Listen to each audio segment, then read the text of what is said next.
कई बार कुछ कहानियां ऐसी होती हैं जो शुरू तो एक मामूली सी गुमशुदगी की रिपोर्ट से होती हैं, लेकिन जैसे जैसे उनकी परतें खुलती हैं ना, एक ऐसा खौफनाक सच सामने आता है जिसकी कोई कल्पना भी नहीं कर सकता। आज हम बात करेंगे खंबाला परिवार के केस की, एक ऐसी कहानी जहां एक परफेक्ट झूठ का पर्दाफाश हुआ था। मैं सबसे दूर जा रही हूँ, मुझे ढूंढने की कोशिश मत करना।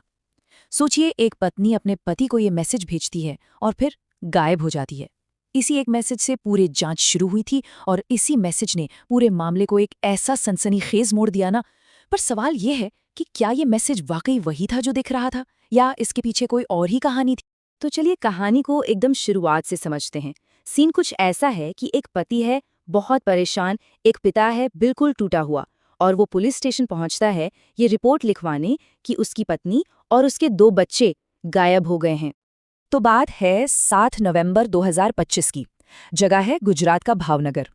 एक शख्स जिसका नाम है शैलेश खंबाला, जो कि असिस्टेंट कंजर्वेटर ऑफ फॉरेस्ट है, अपने ससुराल वालों को लेकर पुलिस स्टेशन पहुंचता है और वो वहां जाकर बताता है कि उसका पूरा परिवार, उसकी पत्नी और बच्चे कहीं मिल नहीं रहे हैं। अब पुलिस को जो कहानी शैलेश ने सुनाई, वो पहली बार में सुनने में बिल्कुल सीधी साधी लगती है। उसने बताया कि उसकी पत्नी नैना, 13 साल की बेटी प्रथा और 9 साल का बेटा भव्य, ये सब दिवाली की छुट्टियों में उससे मिलने भावनगर आए थे और प्लान के हिसाब से उन्हें 5 नवंबर को वापस सूरत के लिए निकलना था। शैलेश ने कहा कि वो सुबह जब वॉक से लौटा तो घर खाली पड़ा था, तो उसे यही लगा कि ठीक है, जैसा प्लान था वो लोग सूरत के लिए निकल गए होंगे। लेकिन यहीं पर कहानी में ट्विस्ट आता है।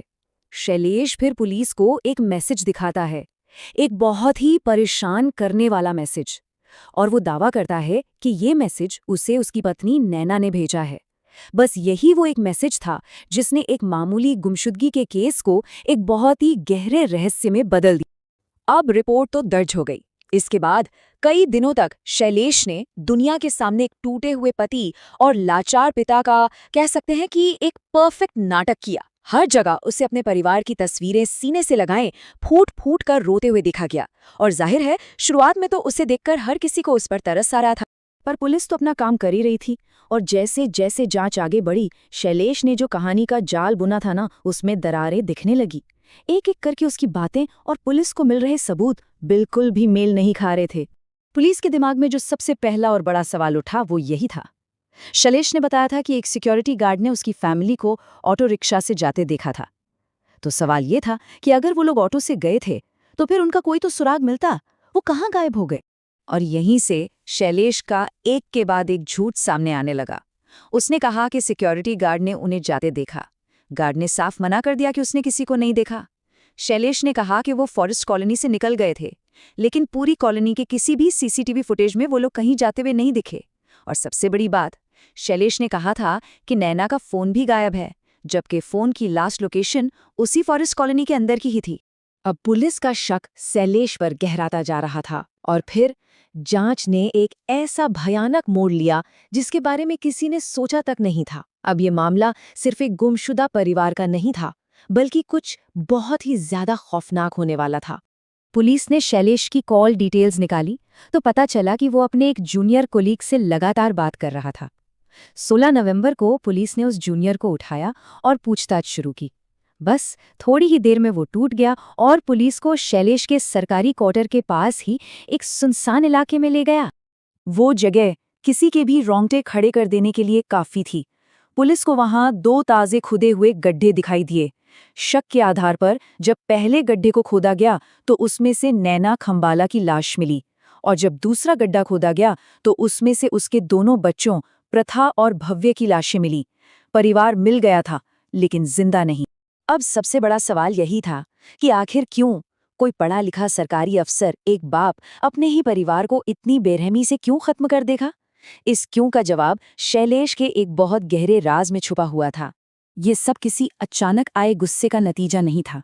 इसके पीछे एक बहुत ही ठंडे दिमाग से बनाया गया प्लान था, और मकसद था एक एक्स्ट्रा मैरिटल अफेयर। जांच में पता चला कि शैलेश का पिछले 3 साल से फॉरेस्ट डिपार्टमेंट में ही काम करने वाली अपनी एक जूनियर कलीग के साथ अफेयर चल रहा था। जरा इस टाइमलाइन को देखिए, इससे पूरी साजिश एकदम साफ हो जाती है। 2022 में अफेयर शुरू होता है। 27 अक्टूबर 2025 को परिवार छुट्टियों के लिए भावनगर आता है। और परिवार का आना ही शैलेश को अपने रास्ते का कांटा लगने लगता है। इसके कुछ ही दिन बाद 2 नवंबर को वो हत्या के लिए 2 बड़े गड्ढे खुदवाता है और फिर 5 नवंबर को वो अपनी पत्नी और दोनों बच्चों की हत्या कर देता है। तो आखिर ऐसा क्या हुआ कि उसे इतना बड़ा कदम उठाना पड़ा? हुआ ये था कि नैना ने फैसला कर लिया था कि अब वो बच्चों के साथ हमेशा के लिए सूरत छोड़कर भावनगर ही आकर शैलेश के साथ रहेगी। और बस यही बात शैलेश के लिए खतरे की घंटी बन गई। अब उसका परिवार कुछ दिनों का मेहमान नहीं था, बल्कि उसकी डबल लाइफ के लिए एक परमानेंट खतरा था। शैलेश को तो यही लग रहा था कि उसने एक परफेक्ट क्राइम किया है। उसके पास एक कहानी थी, आंसू थे और सबसे बड़ा सबूत अपनी पत्नी का भेजा हुआ वो आखिरी मैसेज। लेकिन उसे ये नहीं पता था कि डिजिटल दुनिया में की गई एक छोटी सी, बहुत ही छोटी सी गलती उसके पूरे झूठ को तबाह कर देगी। तो वापस आते हैं उस मैसेज पर। वही मैसेज जो शैलेश के पूरे झूठ की बुनियाद था। उसे 100% यकीन था कि नैना के फोन से भेजा गया ये मैसेज पुलिस का शक उससे कोसों दूर कर देगा। और यहीं पर उसने अपनी सबसे बड़ी और आखिरी गलती कर दी। देखिए, शैलेश जो सबको दिखा रहा था वो असल में मैसेज नहीं था, वो एक स्क्रीनशॉट था, एक तस्वीर। जब फोरेंसिक टीम ने नैना का फोन चेक किया, जो शैलेश के क्वार्टर से ही मिला था, तो सारा खेल सामने आ गया। असल में उसने किया ये था कि फोन को एयरप्लेन मोड पर डाला, मैसेज टाइप किया और फिर उसका स्क्रीनशॉट ले लिया। मैसेज तो कभी सेंड हुआ ही नहीं, वो तो जस का तस फोन के ड्राफ्ट फोल्डर में सेव था। मतलब वो पुलिस को, अपने ससुराल वालों को, सबको एक सबूत नहीं बल्कि एक झूठ की तस्वीर दिखा रहा था।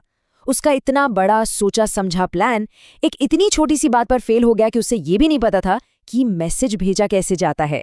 ये केस सिर्फ एक जुर्म की कहानी नहीं है, ये उससे कहीं बढ़कर है।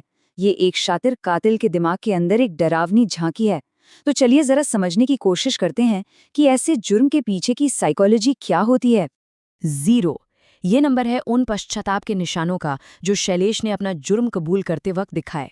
जब वो बता रहा था कि उसने कैसे अपनी पत्नी और बच्चों को मारा, उसके चेहरे पर कोई शिकन नहीं थी, ना कोई अफसोस, ना कोई दुख। ऐसा लग रहा था जैसे वो बस कोई रूटीन काम की रिपोर्ट दे रहा हो। इससे एक कातिल की मानसिकता बिल्कुल साफ दिखती है। सबसे पहले तो इमोशनल डिटैचमेंट, मतलब अपने ही परिवार को इंसानों की तरह नहीं बल्कि एक प्रॉब्लम की तरह देखना जिसे सॉल्व करना है। दूसरा, उसकी अपनी इच्छाएं, उसका अफेयर हर तरह की नैतिकता और सही गलत से ऊपर हो गया था। और सबसे जरूरी बात, ये कोई गुस्से में किया गया काम नहीं था, ये एक कोल्ड कैलकुलेटेड प्लान था। गड्ढे खोदने से लेकर झूठा मैसेज बनाने तक सब कुछ पहले से तय था। और आखिर में ये केस हमें एक बहुत गहरी और अनसेटलिंग सोचे के साथ छोड़ जाता है। जुर्म हाथों से नहीं, पहले दिमाग में होता है। ये इस केस की सबसे कड़वी सच्चाई है। कोई भी जुर्म हकीकत बनने से बहुत पहले किसी के दिमाग के अंधेरे कोनों में ही जन्म लेता है, वहीं पलता बढ़ता है और फिर एक दिन बाहर आ जाता है।